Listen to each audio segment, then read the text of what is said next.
भारत की भूमि पर मनाए जाने वाले पर्व केवल उत्सव नहीं होते, वे समय की धरोहर होते हैं, आस्था की परीक्षा होते हैं और धर्म की विजय के साक्षी होते हैं।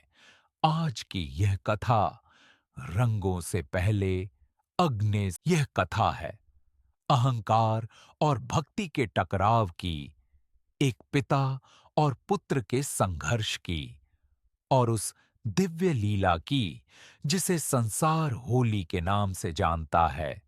अंत तक सुनिए, क्योंकि यह कथा सिर्फ कानों से नहीं, आत्मा से बहुत प्राचीन काल की बात है। असुरों का एक शक्तिशाली राजा था, हिरण्यकश्यप। उसने वर्षों तक कठोर तप किया, भूखा प्यासा, केवल सत्ता की लालसा में। तप से प्रसन्न होकर ब्रह्मा प्रकट हुए और हिरण्यकश्यप ने मांगा अमृता। ब्रह्मा बोले, अमृता संभव नहीं, किंतु वरदान मांगो। तब उसने मांगे वो वरदान जो उसे मृत्यु से परे ले जाए। सूची को धीमे प्रभावशाली ढंग से पढ़ें। न दिन न रात, न घर में न बाहर, न अस्त्र से न शस्त्र से, न मनुष्य से न पशु से।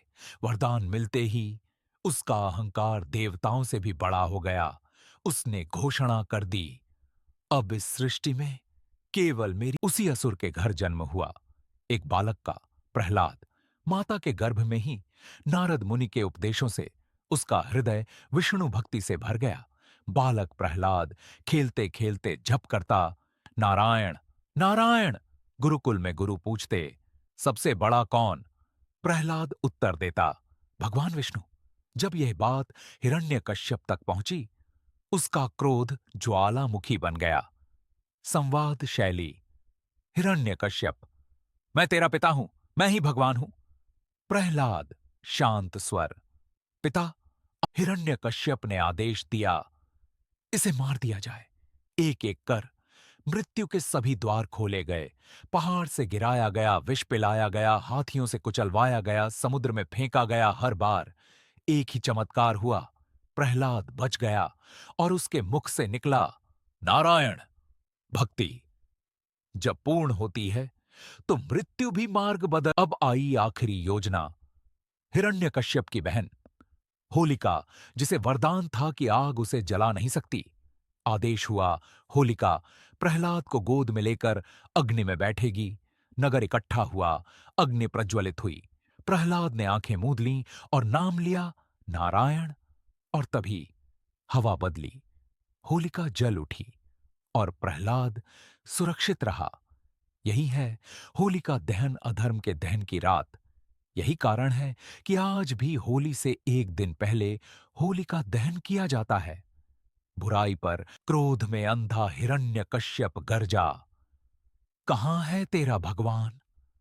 प्रहलाद बोला, हर जगह। स्तंभ टूटा और प्रकट हुए नरसिंह, न दिन न रात, न भीतर न बाहर। चौखट पर नाखूनों से अहंकार का अंत हुआ। इसके बाद आती है रंगों की होली ब्रज में।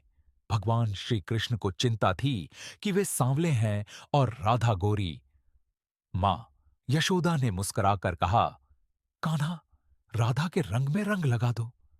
बस फिर क्या था, कृष्ण ने राधा पर रंग डाला और वहीं से शुरू हुई प्रेम, आनंद। होली हमें सिखाती है, बुराई कितनी भी शक्तिशाली क्यों ना हो, जीत हमेशा सच्चाई और भक्ति की होती है। प्रेम, समानता और भाईचारे का पर्व है होली। अगर आपको यह पौराणिक कथा दिल को छू गई हो तो वीडियो को लाइक करें, सब्सक्राइब करें और कमेंट में लिखें, जय श्री विष्णु। होली की हार्दिक शुभकामनाएं।